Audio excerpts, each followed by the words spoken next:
Yes, very nice. Well, a little bit. Yeah, A little bit. you did your part. Yep. Okay, good afternoon, folks, and I'm proud to be joined by my colleagues, Senators Merkley, Warren, Baldwin, Blumenthal, and Wyden, and thank them for joining me in standing up against tax cuts for billionaires and for fighting for working families. That's what we're doing. So today, the Senate Republicans will vote to move forward with a budget resolution that will decimate Medicaid, housing, veterans, SNAP, and more, all in pursuit of tax cuts for their billionaires club. We will highlight the devastating Trump tariff tax, all to help the billionaires as well. And since they don't want to tell you how much this will cost, allow me. If passed, this will add $37 trillion to the national debt. That's more than double the totality of our national debt today.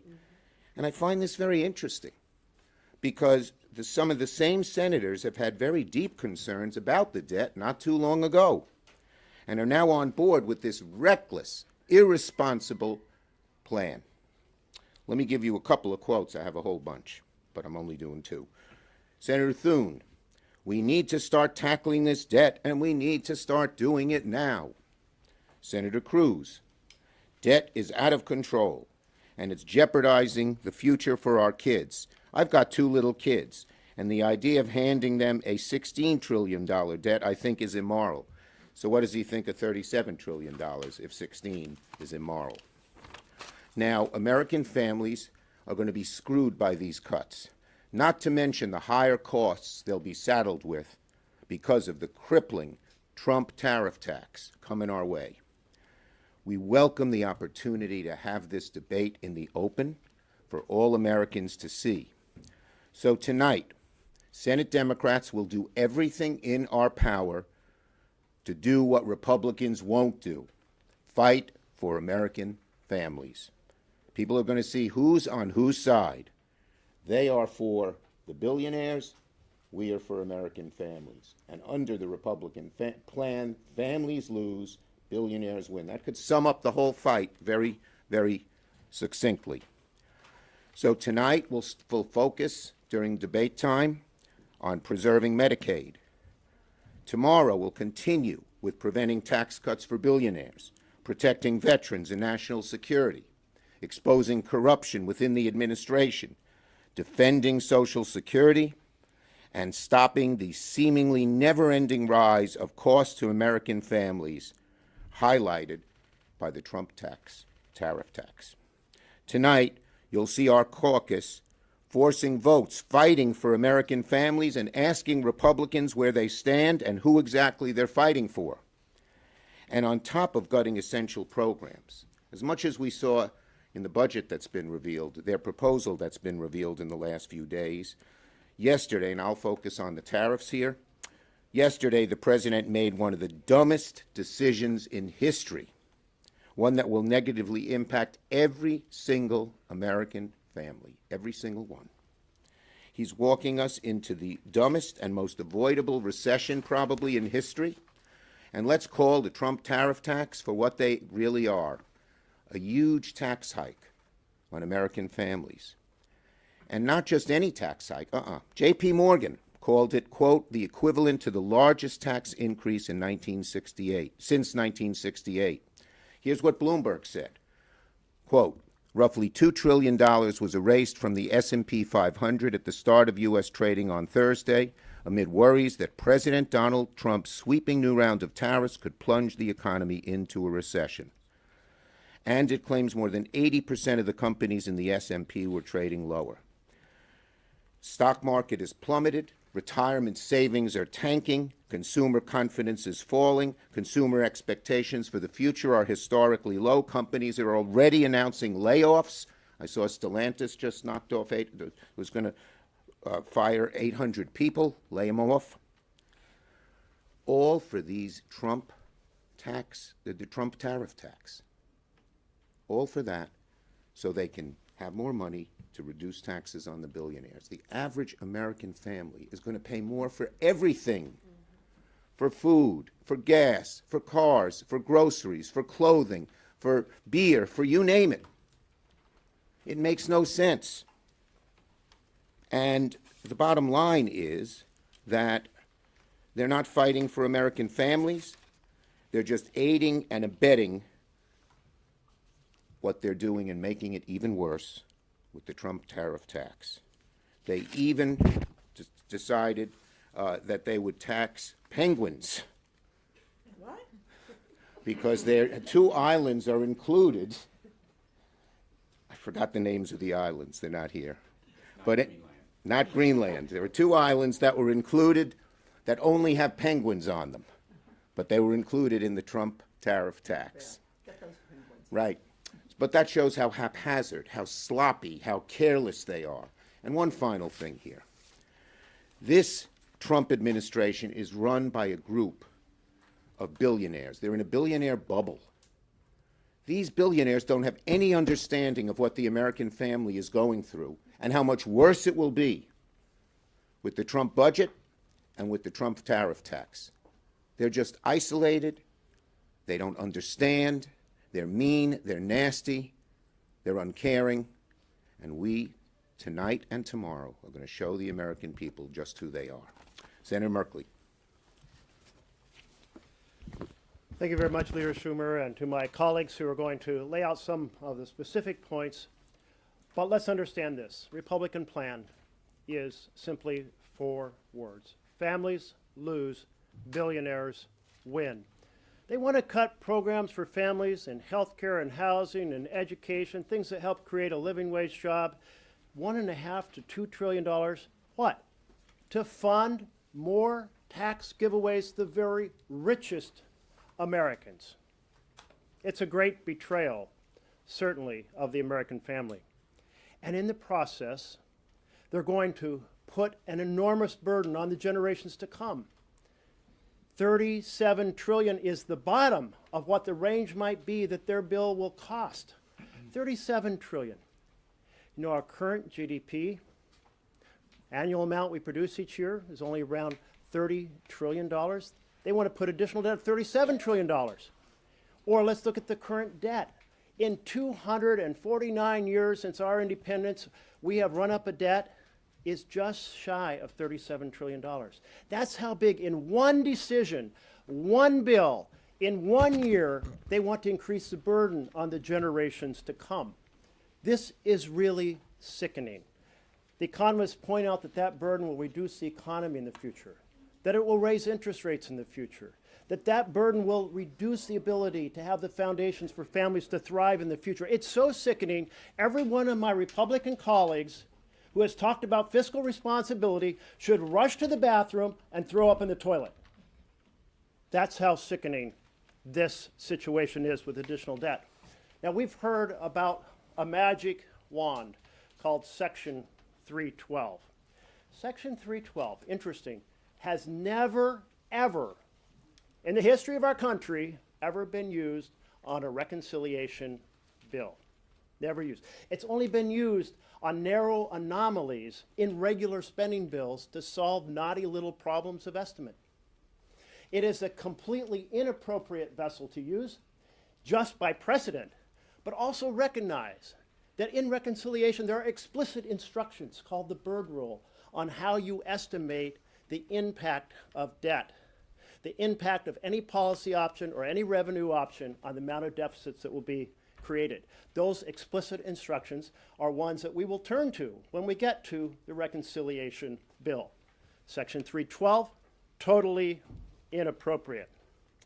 There are 3 pillars that came in 1974. Realize back then we were adding about 6 billion, not trillion, 6 billion to our debt each year. 6 billion in deficit. And folks said, oh my goodness, this is so high. Let's do a couple things. Think about these 3 pillars.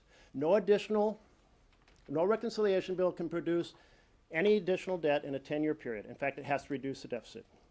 Second of all, in any given year after the first 10, it cannot increase the deficit. Third pillar, we have to have honesty. No smoke and mirrors, no gimmicks. That honesty means we're going to create the Congressional Budget Office and we're going to use those nonpartisan estimates. Back in 1996, the Republicans struck down the first pillar and said you can, in those first 10 years, you can increase the deficits. Now today, they're striking down the second pillar saying no deficits year by year after the first 10 years.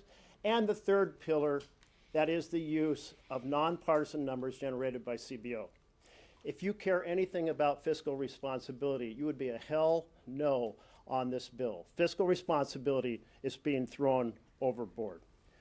No, they have a plan. Families lose, billionaires win. We have a plan too. Families win, and billionaires pay their fair share. Thank you, Jeff. Senator Baldwin on Medicaid. Medicaid. So, good afternoon. As you've already heard from my colleagues, Republicans are going to try every which way to hide their plans that will create new tax base for the wealthiest and pay for it by cutting Medicaid. We are going to watch Republicans tie themselves in knots to somehow say they are not cutting Medicaid and ripping the rug out from our families. But they will not be able to escape the truth.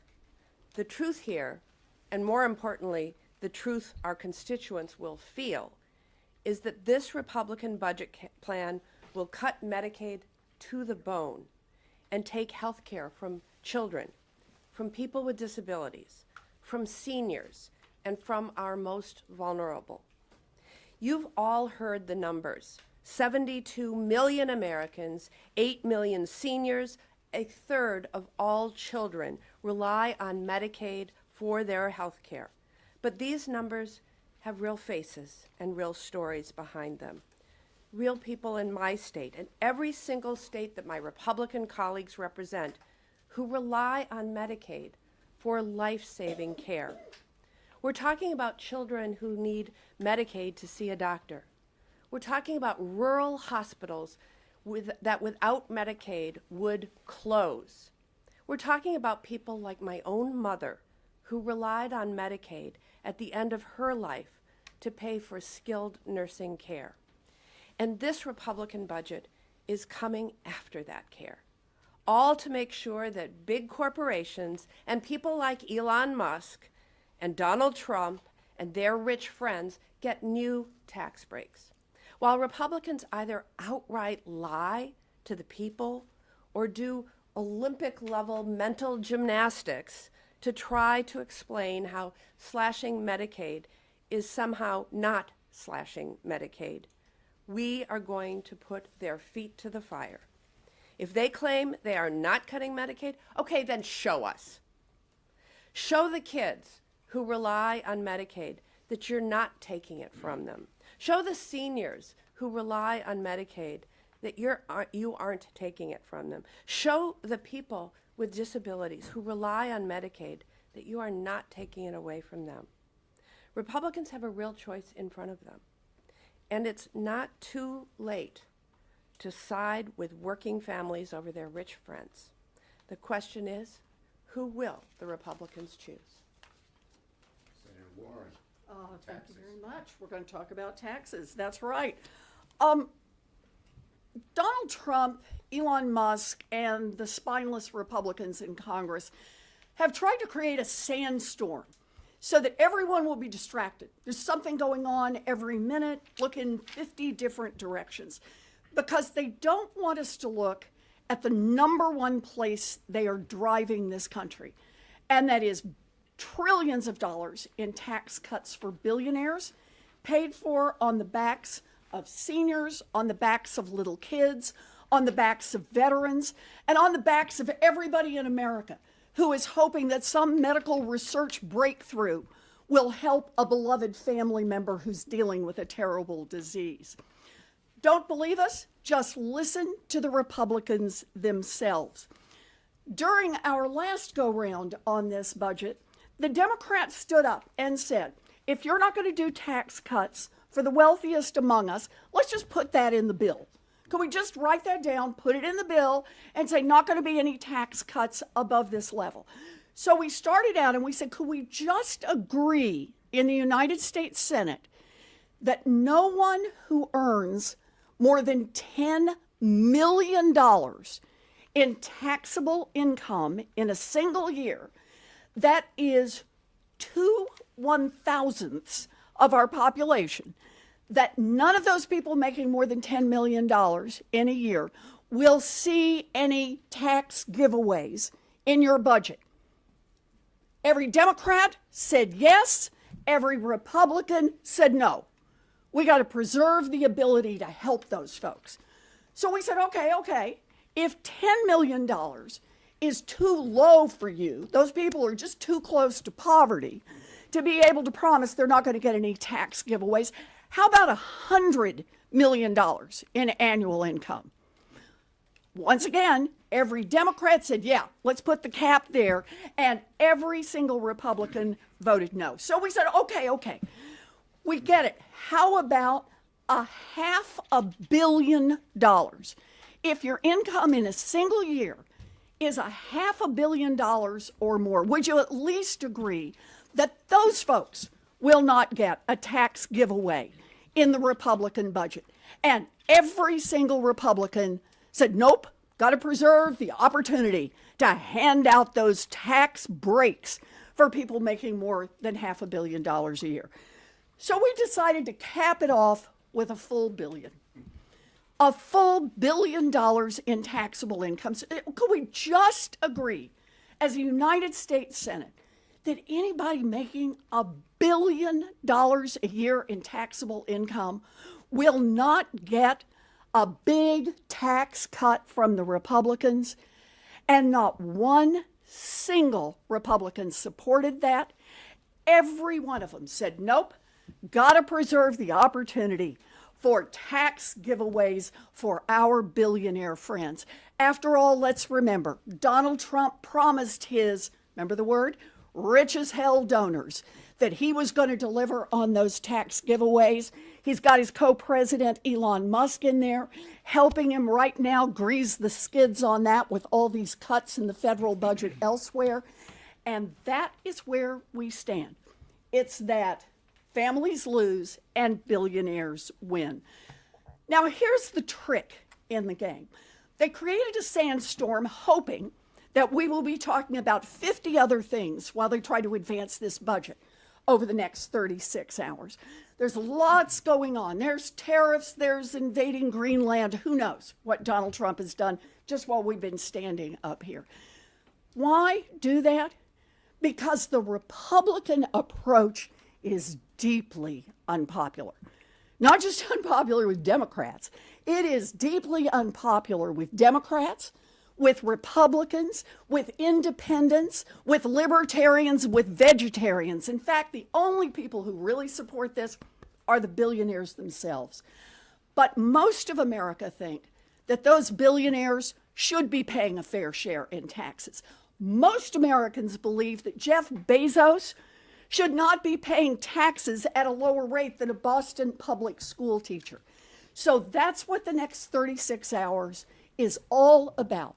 It's about the Republicans hoping that most of America won't notice what they're doing, and that is putting out a budget with trillions of dollars in tax cuts for billionaires, paid for on the backs of seniors, little kids, veterans, and everybody who wants to see America invest in our research future, our medical future. The Republicans hope that everybody will be looking everywhere else as they try to ram their unpopular plan through.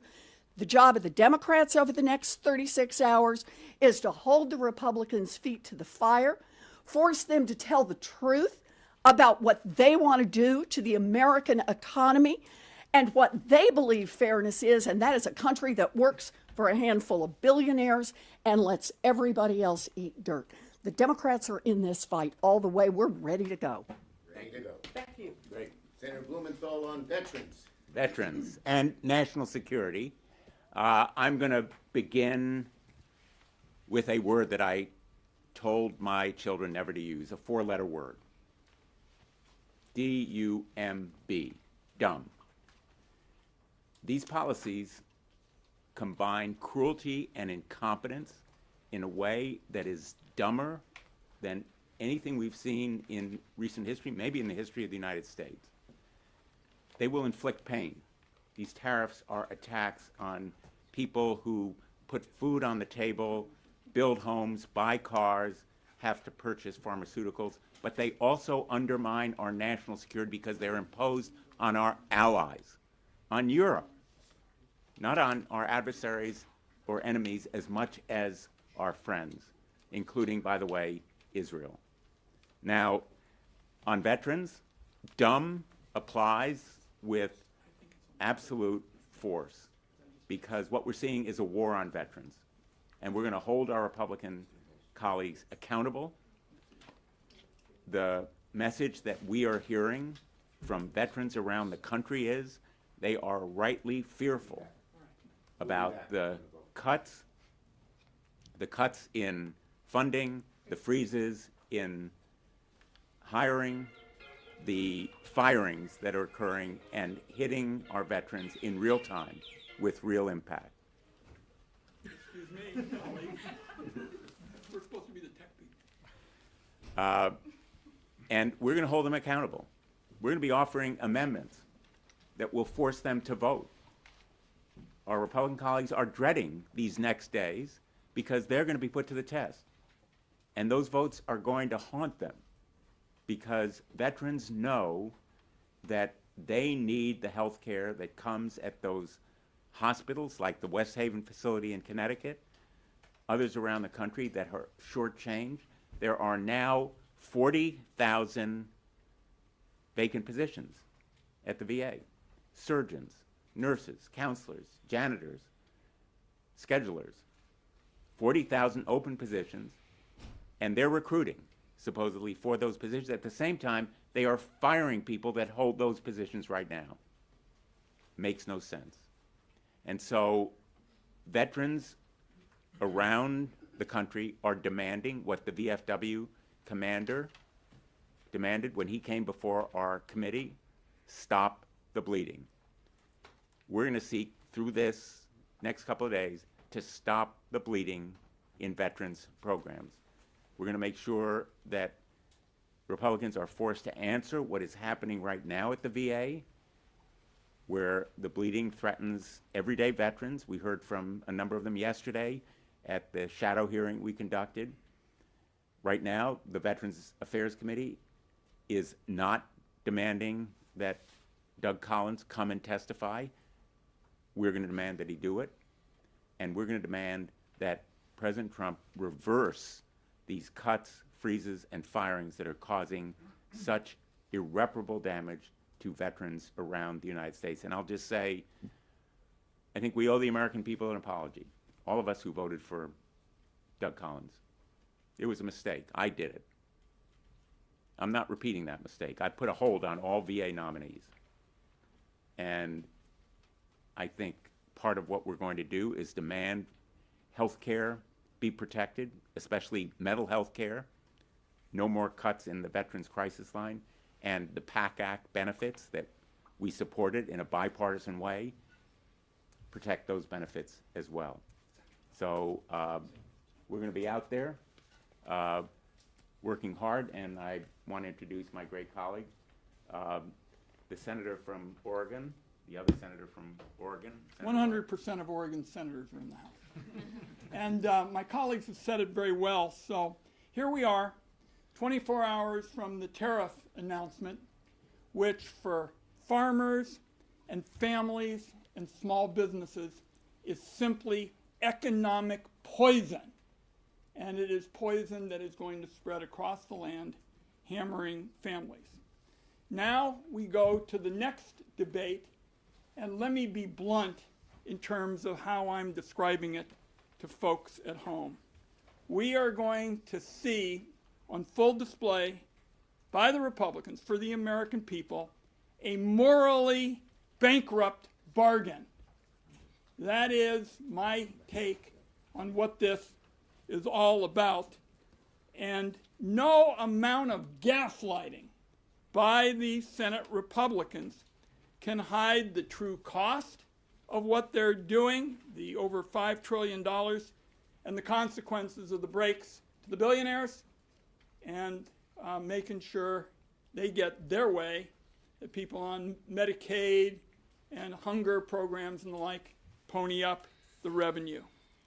Now, the reality is these cuts that we're taking on tomorrow night are going to hit seniors and children like a wrecking ball from one end of the country to another. They're going to determine if your aging parents can be safe in a nursing home. I'm not kidding you. They're talking about cutting potentially staff. Mehmet Oz said, when I asked him, do you think there ought to be a nurse in a nursing home? He said, oh, that's complicated. I said, no, it's not complicated. I know you want to tell people who need help trying to get assistance in the night that somehow AI is going to work for them. But the reality is we Democrats know you got to have some nurses there 24/7 or people can die.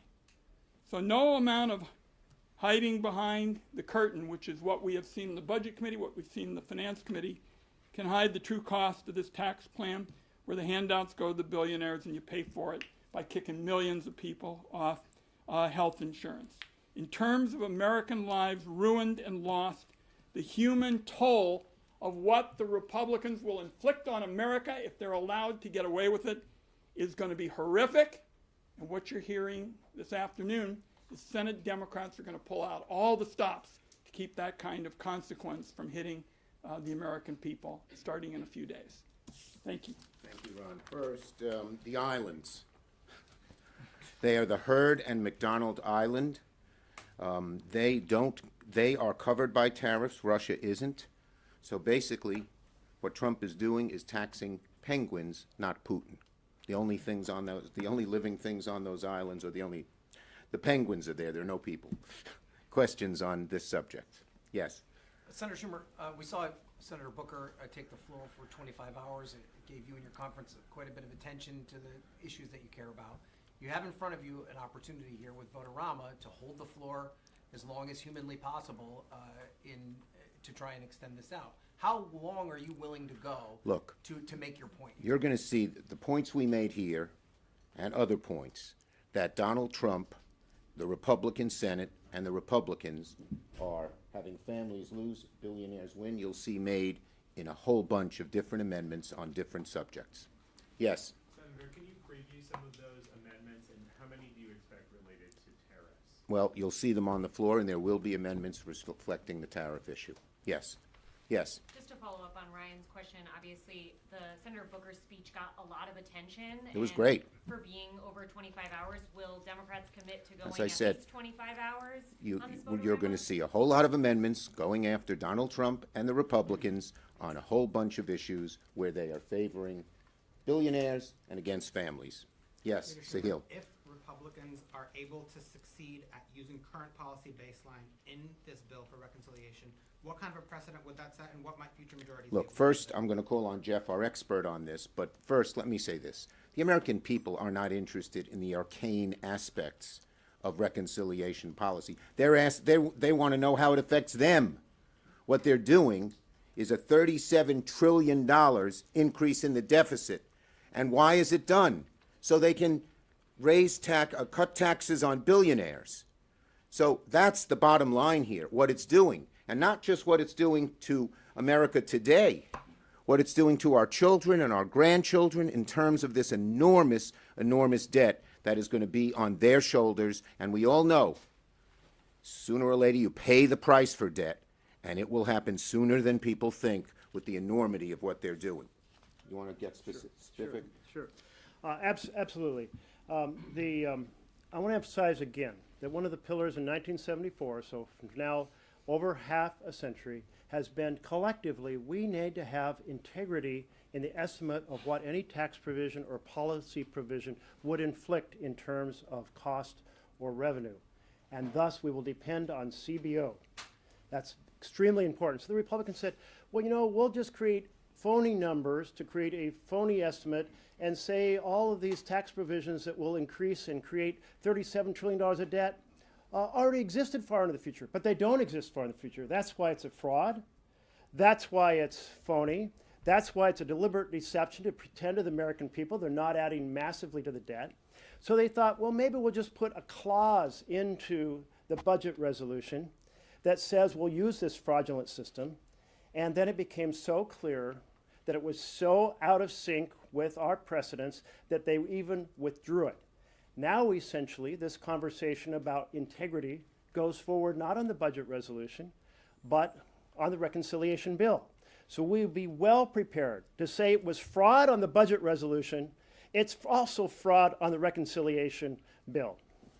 Thank you, Can I just add a everybody. bit of context here? You know, what I'm hearing from people in Connecticut is not reconciliation, it's not CBO, it's prices of gasoline and groceries. It's what will happen to my children's education. So I think that Senator Schumer and Senator Wyden make exactly the right point. We are going to reach American people at their pocketbooks, in their everyday lives, not with the kind of inside the beltway stuff that most people are focusing on here. Thanks, everybody. Feeling any pressure from the base with this?